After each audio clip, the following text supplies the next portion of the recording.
बीच एक खेत को देखते हैं। उन्हीं खेतों में नैन्सी नाम की एक खूबसूरत जवान लड़की अपनी खुदाई करवा रही होती है। वहीं से थोड़ी दूर पर नैन्सी का अंकल एक डायरी में उसके क्लाइंट के नाम लिख रहा था। ये देखकर हमें पता चलता है कि नैन्सी धंधे वाली है और नैन्सी पैसों के लिए किसी के साथ भी टपाटप कर सकती है और उसका अंकल ही उसकी दलाली करता है। अब टपाटप करवाने के बाद नैन्सी ने अपने बड़े बड़े संतरों को कपड़े के अंदर छुपाया और अपने अंकल के साथ अगले क्लाइंट से मीटिंग के लिए निकल पड़ी। पूरे दिन में इतनी खुदाई करवाने के बाद जाहिर है कि नैन्सी की गुफा खुद का सुरंग बन चुकी होगी, लेकिन उसके बावजूद भी नैन्सी के पास क्लाइंट्स की कोई कमी नहीं होती, जिससे हम जान पाते हैं कि नैन्सी के पास कितने टैलेंट है और कितने बड़े बड़े। ये हमें कहानी में आगे देखने को मिलेगा। अब शाम को खुदाई करवाने के बाद नैन्सी अपने अंकल के साथ ढेर सारा सामान लेकर आई और उनका घर देखने के बाद हमें पता चलता है कि वो सब बहुत ही गरीब है। और वहीं पर हम नैन्सी की छोटी बहन मीसा और अंकल के बेटे रॉकी को भी देखते हैं। वो सब इतना सारा खाना देखकर बहुत ही खुश थे। अब डिनर हो जाने के बाद दारू की बोतल लेकर अंकल नैन्सी के सारे दिन का हिसाब करने बैठा हुआ था। तभी वहाँ पर रॉकी आता है।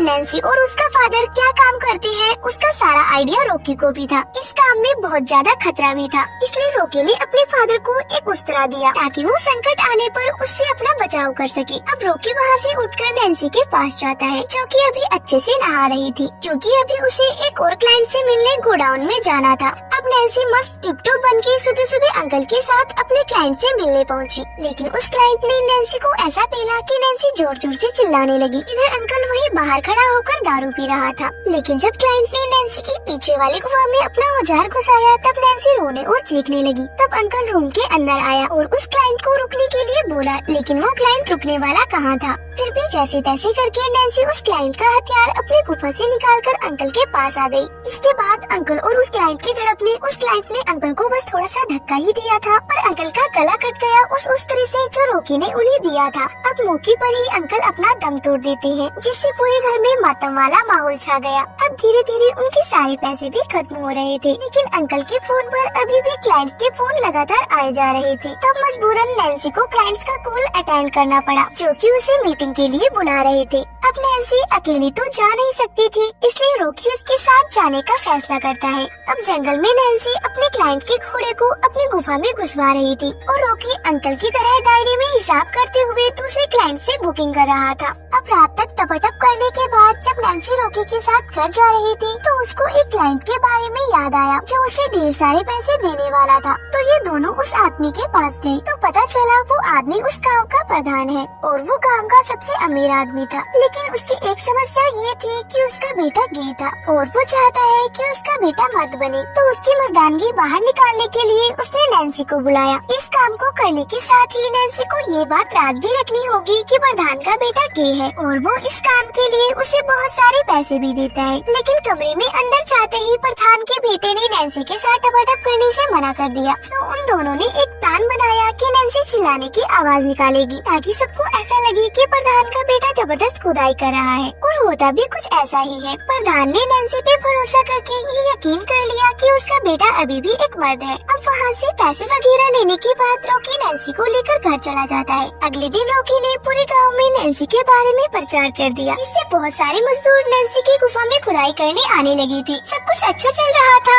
उनके पास अच्छे खासे पैसे भी आने लगे थे। पर तभी एक दिन उनके इस धंधे के बारे में पुलिस ऑफिसर सैमुअल को पता चला, तो वो तुरंत रॉकी से मिला और उससे अपना कमीशन सेट किया। जिसके बाद उसने भी नैन्सी की टांगे उठाकर उसके मुलायम जिस्म की सवारी करी और खुदाई करने का इतना मजा उसे आज तक नहीं मिला था। और यही सैमुअल ने रॉकी को भी अपने गे कांस्टेबल से इंटीमेट होने को बोला और मजबूरी में रॉकी को भी ऐसा करना पड़ा। और इस दौरान उसे काफी बार वोमिटिंग भी हुई, क्योंकि रॉकी ने ऐसा पहले कभी भी नहीं किया था। अब ये सब होते हुए 2 महीने गुजर जाते हैं और अब रॉकी भी गाँव की औरतों के साथ मीटिंग्स लेने लग गया था। और अब इन दोनों भाई बहन ने मिलकर पूरे गाँव में काफी तगड़ा वाला टपाटप का काम चालू कर लिया था। अब ऐसे ही एक औरत को पेलने के बाद रॉकी नैन्सी के साथ घर जा रहा था, तभी उनको रास्ते में सैमुअल मिला और उनसे अपना कमीशन लिया और आगे बढ़ गया। अब अगले दिन नैन्सी की काफी ज्यादा तबीयत खराब हो जाती है, तो रॉकी उसको कंबल उड़ाकर खुद बाहर दवाइयाँ लेने चला गया। अब इसी दौरान सैमुअल भी गाँव का दौरा कर रहा था, तभी उसे कॉलेज से घर जा रही एक यंग लड़की दिखाई देती है। अब वो लड़की सैमुअल को काफी ज्यादा पसंद आ जाती है, इसलिए वो उसके पीछे लग जाता है। अब वो लड़की घर पहुंचकर अपने कपड़े चेंज करती है और ये सब कुछ सैमुअल भी चोरी छिपे बाहर खिड़की से देख रहा था। वहीं दूसरी तरफ कांस्टेबल का गे दोस्त दारू के नशे में खूब धुत हो रखा था, तो रॉकी ने उसे टपाटप के लिए अकेले में बुलाया। लेकिन वो इतना ज्यादा नशे में था कि रॉकी को कुछ करना ही नहीं पड़ा। बड़े ही आराम से रॉकी उस कांस्टेबल के वॉलेट से उसके सारे पैसे और उसकी महंगी घड़ी अपने साथ ले जाता है। अब उस घड़ी को बेचकर रॉकी ने नैन्सी के लिए सारी दवाइयों का इंतजाम कर लिया था और दवाइयाँ लेते ही नैन्सी की हालत में सुधार भी होने लगा था। अब नैन्सी के बीमार होने की वजह से रॉकी को टपाटप का काम करना पड़ रहा था, इसलिए रॉकी ने प्रधान के बेटे जोशुआ को बुला लिया। जोशुआ भी बड़े प्यार से नैन्सी का ख्याल रख रहा था। वहीं दूसरी ओर रॉकी ने उस कांस्टेबल की चुराई हुई घड़ी को बेचा नहीं था, बल्कि उसे पहन रखा था, इसलिए वो सैमुअल की नजर में आ गया। और फिर सैमुअल ने कांस्टेबल के साथ मिलकर उसे खूब मारा और उसे जेल में डाल दिया। उसी लॉकअप में रॉकी को वो कॉलेज वाली लड़की भी दिखी, जिसे सैमुअल ने किडनैप कर रखा था, पर अभी तक उसने उस लड़की को हाथ भी नहीं लगाया था, क्योंकि सैमुअल उसके साथ जबरदस्ती नहीं करना चाहता, बल्कि वो उसकी मर्जी के साथ ही उसके साथ टपाटप करना चाहता था।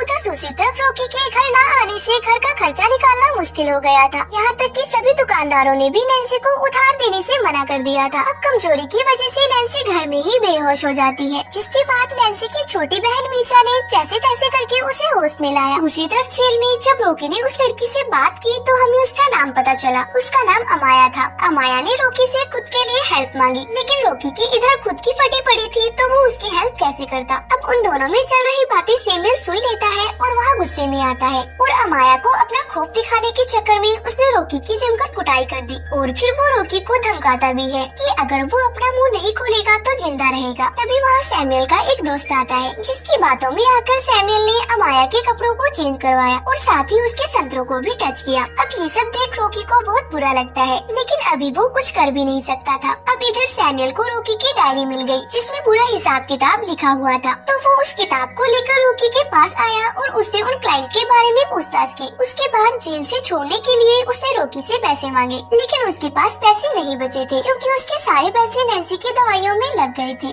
अब सैमुअल ने पैसे कमाने का दूसरा तरीका निकाला, जिसमें उसने डायरी से नंबर लेकर एक क्लाइंट को फोन लगाया और उसको पुलिस स्टेशन बुलाया और उसको अमाया के साथ टपाटप करने को बोला, जिसके बदले में सैमुअल उससे पैसे ले सके। अमाया अभी कच्ची उम्र की थी, तो उस क्लाइंट ने उसे पहले अपना लॉलीपॉप टेस्ट करवाया और जैसे ही वो अपना हथियार उसके गुफा में घुसाने वाला था कि तभी वहाँ सैमुअल आ गया और उसने उस क्लाइंट को मार मार के वहाँ से भगा दिया। ये देखकर रॉकी इतना तो समझ गया कि सैमुअल भी अमाया की थोड़ी बहुत फिक्र तो करता है, इसलिए उसने सैमुअल को बोला कि ये काम वो और उसकी बहन उसके लिए करेंगे, जिसके लिए उसे नैन्सी को यहाँ बुलाना होगा। तब सैमुअल ने अपने बंदों से नैन्सी को बुलावा भेजा, तो नैन्सी भी तुरंत पुलिस स्टेशन के लिए निकल पड़ी। इधर रॉकी ने अमाया को समझाया कि उसकी बहन जल्दी ही यहाँ आएगी और वो सब यहाँ से बाहर होंगी, लेकिन नैन्सी के आते ही सैमुअल ने उसे भी अमाया के साथ जेल में बंद कर दिया। नैन्सी को कुछ भी समझ में नहीं आता कि यहाँ ये सब क्या चल रहा है। तब रॉकी ने नैन्सी को समझाया कि उसे अमाया को सैमुअल के साथ खपाखप करने के लिए तैयार करना पड़ेगा और ऐसा करने पर वो हम दोनों को यहाँ से आजाद कर देगा। उसके बाद ना चाहते हुए भी नैन्सी ने अमाया को पहले नहलाया और उसे अच्छे से तैयार किया।